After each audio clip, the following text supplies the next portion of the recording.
사랑하는 청년 여러분, 또 예배자, 사부 예배자 여러분, 한 주 어떻게 살아오셨습니까? 잘 지내셨습니까?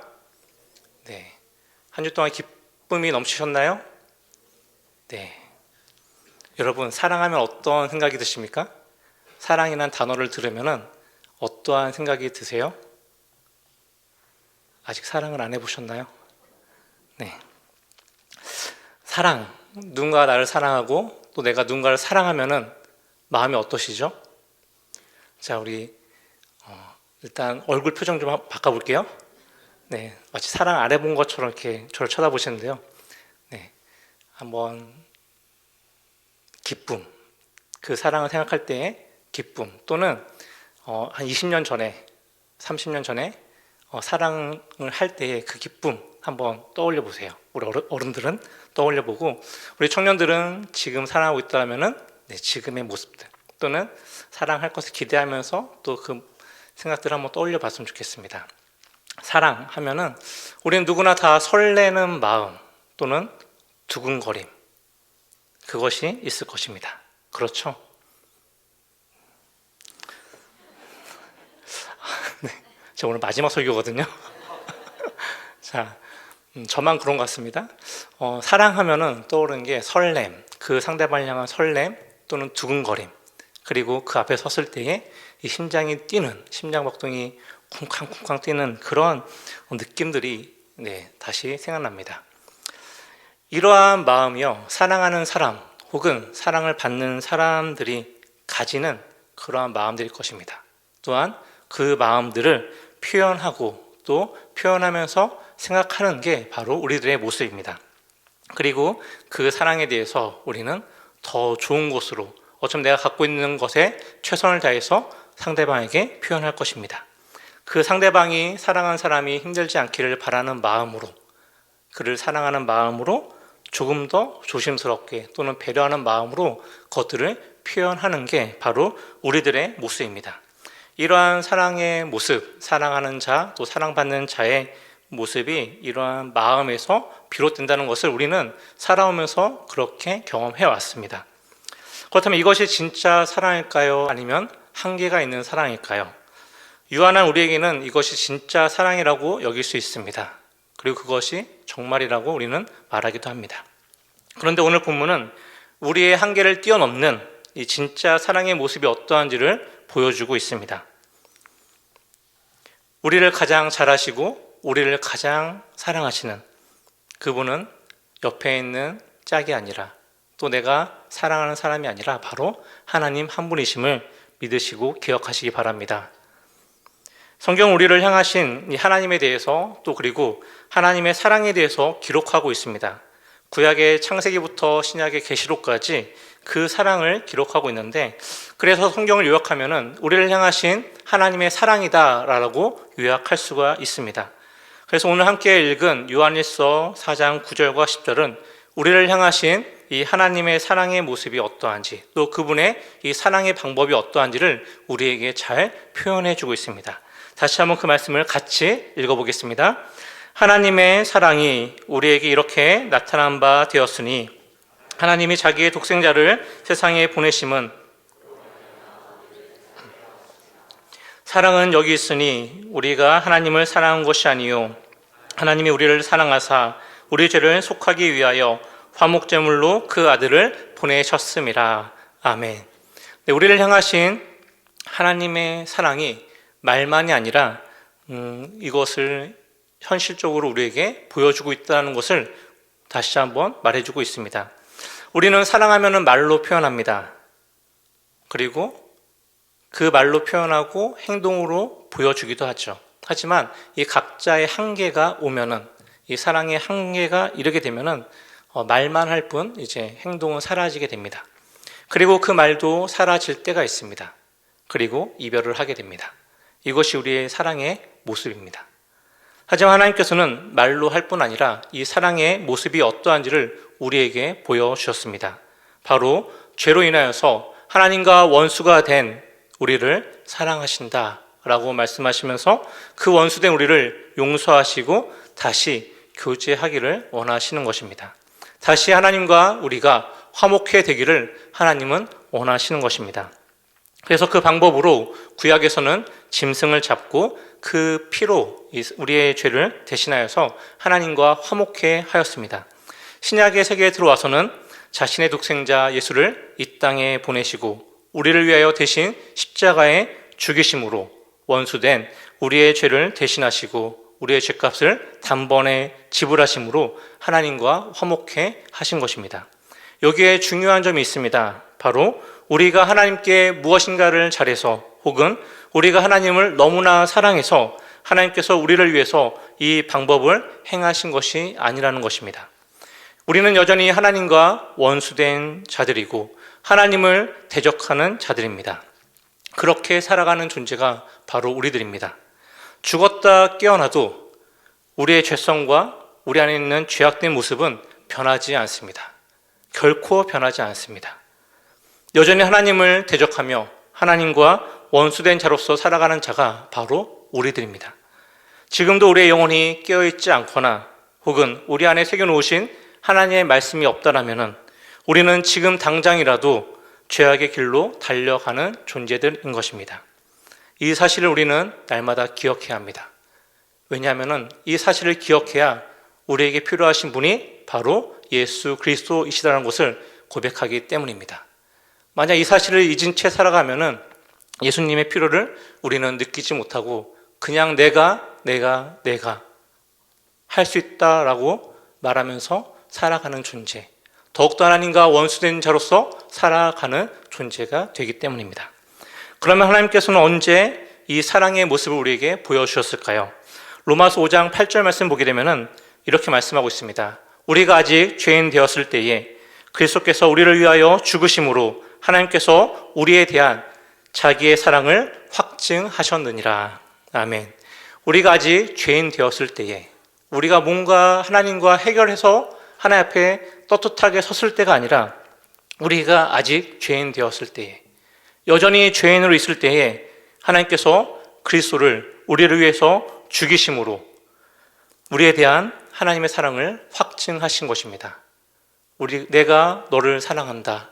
하나님께서 우리를 사랑하신다는 것을 예수님을 죽임을 통해서 우리에게 보여주신 것입니다. 우리를 사랑하시는 하나님께서 이것을 확실하게 우리의 역사 속에서 보여주고 있습니다. 이어서 10절 말씀 보게 되면 곧 우리가 원수 되었을 때에 그의 아들의 죽으심으로 말미암아 하나님과 화목하게 되었은즉 화목하게 된 자로서는 더욱 그의 살아나심으로 말미암아 구원을 받을 것이니라 라고 말씀하고 있습니다. 그의 아들을 죽이심으로 이 사랑을 보여주시며 하나님과 화목하게 하셨습니다. 이렇게 화목하게 된 자들은 예수 그리스도 안에서 그의 죽으심과 부활로 인해서 구원을 받은 자가 되었습니다. 이것을 우리는 고백하고 있습니다. 하나님께서는 우리를 너무나 사랑하셔서 그 사랑의 방편으로 예수 그리스도를 이 땅에 보내시고 십자가에서 나 대신에 죽이심으로 그 사랑을 행하시고 보여주신 것입니다. 이러한 사실에 대해서 요한복음 3장 16절과 17절에서는 이렇게 말해주고 있습니다. 하나님이 세상을 이처럼 사랑하사 독생자를 주셨으니 이는 그를 믿는 자마다 멸망하지 않고 영생을 얻게 하려 하심이라. 하나님이 그 아들을 세상에 보내신 것은 세상을 심판하려 하심이 아니요 그로 말미암아 세상이 구원을 받게 하려 하심이라. 영생을 받고 구원을 받게 하시기 위해서 예수님 이 땅에 보내주셨습니다. 근데 더 중요한 것은 그 앞부분입니다. 바로 세상을 이처럼 사랑하사. 하나님께서 우리를 이처럼 사랑하사 너무나 사랑해서 자신의 독생자 예수를 이 땅에 보내신 것입니다. 우리를 위해서 내어 주셨다는 것입니다. 그런데 중요한 것은 우리에게 한 가지 있습니다. 어떻게 이것을 믿느냐라는 것입니다. 어떻게 이것을 받아들일 수 있느냐라는 것입니다. 우리가 많이 고민하고 어려워하는 것이 바로 이 부분입니다. 믿음은 내 의지로 믿어지는 것이 아닙니다. 내가 믿어야지 하고 결단하면 믿어지는 것이 믿음이 아닙니다. 근데 많은 사람들은 착각합니다. 내가 믿어야지 하면 믿을 수 있다라고 생각을 하게 되죠. 근데 착각입니다. 결코 하나님께서 허락하지 않으면 절대로 믿을 수 없습니다. 이 사실 우리는 또한 기억하고 있어야 합니다. 성경은 우리의 이성과 지성으로 다 이해할 수 없습니다. 또 우리의 경험으로도 이해하기가 어렵습니다. 그래서 하나님께서는 우리에게 성령을 보내주시는 것입니다. 성령을 우리에게 보내주시고 이 성령을 통해서 성경을 보게 하시고 이 성령을 통해서 우리 가운데 믿음을 심어주시고 그것으로 믿음으로 자라게 하시는 것입니다. 그래서 성령에 관해서는 요한복음 14장부터 16장에 잘 기록되어 있습니다. 성경에서 성령을 잘 기록하고 있는 곳은 요한복음 14장과 15장과 16장입니다. 한번 시간 되시면 읽어보시면 성령이 어떠한 일을 하시는지 알게 되고 이것을 아는 순간부터 우리는 이단에서 자유로울 수가 있기도 합니다. 이것을 보게 되면 예수님께서 잡히시고 십자가에서 죽을 것을 알기에 또 승천하신 이후에 제자들에게 진리의 영이신 보혜사를 보내주실 것을 약속하고 있습니다. 이것은 성령이 오셔서 영원토록 우리와 함께 하시겠다는 약속입니다. 성령께서 오셔서 하는 일은 분명합니다. 예수님께서 이 땅에서 가르치시고 말씀하신 모든 것들을 생각나게 하시는 것입니다. 그리고 진리의 영이신 이 성령께서 예수님을 친히 증언하시는 것입니다. 이 성령이 우리에게 임하였고 우리에게 예수님을 증언하시며 성경을 알게 하시고 이해하게 하십니다. 그리고 하나님의 말씀, 우리를 향하신 이 하나님의 약속을 믿게 하십니다. 이러한 성령께서 우리로 하여금 예수를 주로 고백하게 하십니다. 이 고백은 오직 믿음으로만 가능한 것입니다. 그래서 사도 바울은 이에 대해서 로마서 1장 17절에서 이렇게 말해주고 있습니다. 복음에는 하나님의 의가 나타나서 믿음으로 믿음에 이르게 하나니 기록된 바 오직 의인은 믿음으로 말미암아 살리라 함과 같으니라. 하나님께서 우리에게 선물을 주셨는데 그것이 바로 믿음이라는 것입니다. 그런데 여기에 말씀 보게 되면 믿음이 2번 나옵니다. 2번 반복되는데 같은 믿음이 아닙니다. 한글로 보면 같은 믿음이라고 볼 수 있지만 뜻은 전혀 다른 믿음을 보여주고 있습니다. 뭔가 좀 복잡해지기 시작하죠. 듣고만 있다가도 갑자기 턱 막히고 설명해 드릴게요. 우리가 흔히 이 믿음이라고 하면은 나의 것으로 생각합니다. 내가 가지고 있는 믿음, 또 나의 믿음, 나의 행위로 인해서 생긴 믿음이라고 여기게 되죠. 하지만 성경은 그렇게 말해주고 있지 않습니다. 믿음으로 믿음에 이르게 하는 믿음, 즉 방금 읽어드린 로마서 1장 17절에 이 첫 번째 나오는 믿음은 우리로 구원에 이르게 하시는 하나님의 선물, 하나님의 은혜입니다. 내 것일까요? 하나님의 것일까요? 이 믿음이 내 것일까요? 하나님의 것일까요? 하나님의 것이에요. 하나님께서 우리에게 주신 은혜요, 선물입니다. 이것이 로마서 1장 17절에 첫 번째 나오는 믿음이에요. 이 믿음은 자연 세계에서 영적인 세계로 넘어갈 때 필요한 것들이에요. 즉 죽음에서 생명으로, 영벌의 자리에서 영생의 자리로 옮겨질 때 사용될 수 있는 단어입니다. 즉 우리의 힘으로는 어느 누구도 이 경계, 자연의 세계와 영적인 세계를 넘어갈 수가 없죠. 그런데 이것을 넘어가게 하시는 분, 하나님께서 그 방편으로 주신 것이 바로 믿음이라는 겁니다. 좀 어렵나요? 우리의 힘과 우리의 의지로는 절대로 구원에 이를 수 없습니다. 아무리 많은 것을 배우고 많은 지식을 쌓고 선을 행하고 착한 일을 하고 많은 사람들에게 정말 내 모든 것들을 나누어 준다 할지라도요, 구원에 이를 수가 없어요. 자연 세계에서 절대로 영적인 세계로 갈 수가 없습니다. 오직 그곳으로 갈 수 있는 건 뭐예요? 죽음에서 생명으로 넘어갈 수 있는 길은 오직 예수 그리스도 한 분밖에 없다는 겁니다. 예수님을 믿어야 그 길을 갈 수가 있어요. 그런데 우리의 힘으로는 믿을 수가 없습니다. 우리의 지식으로는 믿음을 가질 수가 없어요. 그러한 우리들에게 하나님께서 사랑하시기 때문에 이 믿음이라는 은혜의 선물을 주시는 거예요. 믿게 하시는 은혜. 사실 창세기 1장 1절의 말씀이 처음부터 믿어지지는 않았습니다. 마태복음에 나타난 성육신 사건이 처음부터 믿어지진 않죠. 언제부터 믿어지죠? 나도 모르는 사이에 그것이 믿어지고 있다는 거예요. 언제 몇 시 믿어진 게 아니라 어느 순간 신앙생활을 하면서 말씀을 듣고 하나님과 가까이 하면서 그 사실들이 믿어지기 시작하는 거예요. 눈으로 보지 못했지만은 말씀을 통해서 믿게 되어지는 것이 바로 은혜요 믿음입니다. 이것을 로마서 1장 17절에서 첫 번째 믿음으로 설명해 주고 있습니다. 나의 것이 아니라 하나님께서 주시는 믿음, 그 은혜의 선물로 말미암아 우리가 믿음이라는 것을 얻게 되고 그 믿음으로 인해서 두 번째 믿음으로 나아가게 되는 거예요. 그 믿음이 우리로 하여금 믿음으로 이르게 한다라는 거죠. 두 번째 믿음이 우리가 말하는 믿음, 즉 우리가 생각하고 있는 흔히 그 믿음을 말해주고 있습니다. 나의 행함이 아니라 구원의 선물로 주신 믿음으로 그리스도의 장성한 분량에 이르게 하는 믿음이에요. 즉 자라나게 하는 믿음, 흔들리지 않게 하는 믿음, 이 땅을 살아갈 때에 누구를 붙들지를 알게 하는 그 믿음이 두 번째 믿음입니다. 이미 우리 안에서 성령님께서는 이 믿음의 길로 우리를 인도해 주고 계십니다. 우리가 그냥 놓치고 있을 뿐이에요. 그냥 민감하게 반응하지 못할 뿐이지 여전히 하나님께서 우리 안에서 이 모든 것들을 일하고 계시는 줄 믿으시기 바랍니다. 하지만 우리가 삶에 지쳐서 또 사회생활에 치여서 이 사실을 잊고 살아가는 것뿐입니다.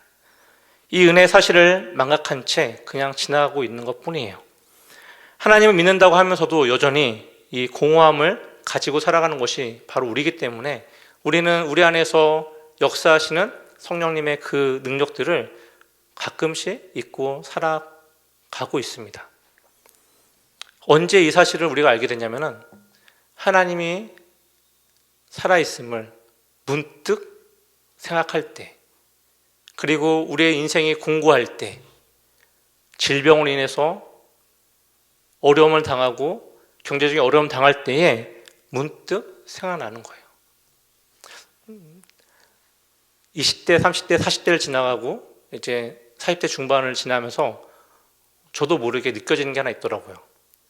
한 20, 30대까지는 별로 두려움이 없었거든요. 건강에 대한 두려움도 없었고 살아가는 데 있어서 두려움도 없었고, 그런데 어느 순간 이 두려움이라는 게 다가오더라고요.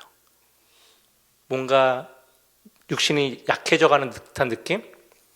이렇게 그 전에 뛰어다니면 괜찮은데 뭔가 좀 약해진다는 느낌. 여러분도 그렇게 갖고 계시죠? 우리의 인생이 그렇습니다. 세상이 힘들고 바쁘고 정말 눈꽃 새 없이 지나가다 보면은 우리를 향하신 하나님의 그 사랑을 잊고 살아갈 때가 있어요. 그리고 우리 현실 속에서 두려움을 느낄 때가 있죠. 나의 연약함 때문에 연약해져가는 내 육신을 보면서 마음대로 되지 않는 나의 모습을 보면서 그것들을 느낄 때가 있어요. 이것을 성경에서 또는 그냥 표현하면 공고라고 표현할 수 있을 것 같아요. 공고한 삶. 뭔가 내 안에 가득 참이 없어지고 공허함이 가득하면서 하나님이 아닌 다른 것에 자꾸 채우고자 하는 이 공허함 때문에 더욱더 공고해지는 것이 바로 우리의 인생입니다. 이러한 상황 속에서 우리는 하나님을 바라보기보다는 현실을 바라보고 현실을 원망하기도 하고 거기서 주저앉아 있을 때도 있습니다. 그러다 보니까 하나님의 사랑, 내 안에 계신 성령님의 일하심을 우리는 놓치고 살아가게 되는 것입니다. 그런데 감사하게도 그러한 상황 속에서도 하나님께서는 여전히 우리를 사랑하시기 때문에 우리 안에서 일하고 계신다는 것입니다. 이 사실을 믿으시기 바랍니다. 내가 일하는 것이 아니라 누가 일한다고요? 하나님이 일하시고 계세요. 성령님께서, 예수님께서, 성부 하나님께서 우리를 위해서, 나를 위해서 여전히 일하고 계십니다. 그래서 전도서 7장 14절에서도 솔로몬은 이렇게 이야기를 하고 있어요. 우리 인생에서 하나님께서 일하고 계심 우리에게 말해주고 있는데 형통한 날에는 기뻐하고 공고한 날에는 되돌아보라는 것입니다. 그 두 가지를 하나님께서 병행하고 계신다라고 말씀하고 있어요. 우리의 인생을 보면은 형통할 때도 있고 공고할 때도 있습니다. 그러한 우리의 형통과 공고한 날들 속에서도 하나님께서는 우리를 위해서 여전히 일하고 계시다는 것을 말해주고 있습니다. 이 사실을 우리는 아직 잘 몰라요. 언제 알 수 있을까요? 정말 어려움 당할 때 알 수 있죠. 그리고 나이가 더 들어야 알 수 있을 것 같아요. 저도 아직 잘 모릅니다. 하지만 인생의 노년에서 이 사실을 깨달은 솔로몬이 이것을 우리에게 말해주고 있습니다. 그리고 성경을 통해서 하나님께서는 우리를 사랑하신다라고 계속해서 말씀해 주고 있습니다. 사랑하시기에 우리를 그와 같이 버려두지 않으시고 우리와 함께 하시며 우리의 삶에서 계속해서 일하고 있음을 성경 우리에게 계속해서 말씀해 주고 있습니다. 나를 사랑하신 하나님께서는 나를 절대로 포기하지 않으십니다. 절대 우리를 포기하지 않으십니다. 이 사실을 믿으시기 바랍니다. 한번 택한 자들은 끝까지 하나님의 자녀로 세워가십니다. 이것이 제가 말하는 것이 아니라 하나님께서 이미 성경을 통해서 우리에게 말씀하고 있습니다. 이것이 우리를 향하신 하나님의 약속인 것입니다. 그래서 이 사실을 우리 사랑하는 청년들과 또 사부 예배자들이 믿고 기억하며 이 땅을 살아가시기를 간절히 소망합니다.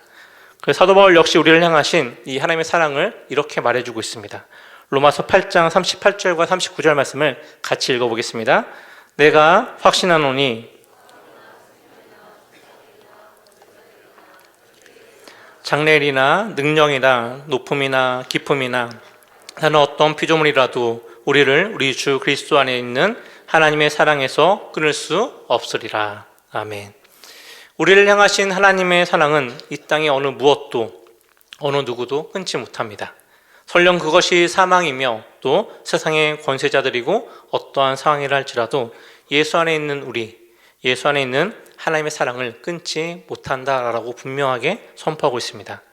이것이 우리가 이 땅에서 공고한 날들을 보내는 이 날들 속에서 다시 소망으로 살아갈 수 있는 하나님의 약속입니다. 우리는 이 약속을 믿으며 또 기억하며 나를 향하신 하나님의 사랑을 바라보며 이 땅을 살아가야 합니다.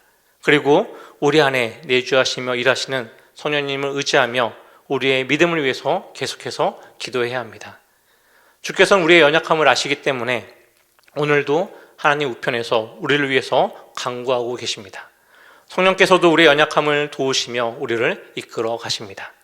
사랑하는 청년 여러분, 또 사부 예배자 여러분, 하나님 여전히 여러분들을 사랑하고 계십니다.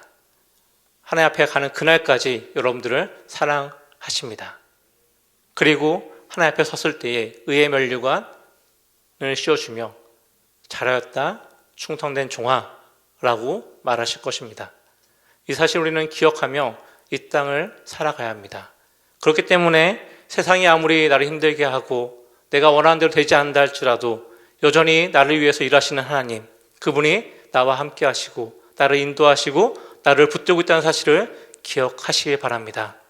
그리고 이 사실을 믿음으로 더욱더 붙들고 살아갈 때에 하나님께서는 그 믿음대로 응답해 주실 줄 믿습니다. 그래서 그 믿음의 응답대로 응답받고 또 살아가면서 하나님의 하시는 그 놀라운 손길들을 날마다 찬양하고 선포하고 또 기뻐하며 주님과 동행하는 우리 모두가 될 수 있기를 주님의 이름으로 축원합니다.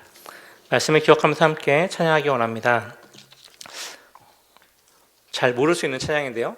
그래도 음이 쉬우니까 같이 한번 불러봤으면 좋겠습니다.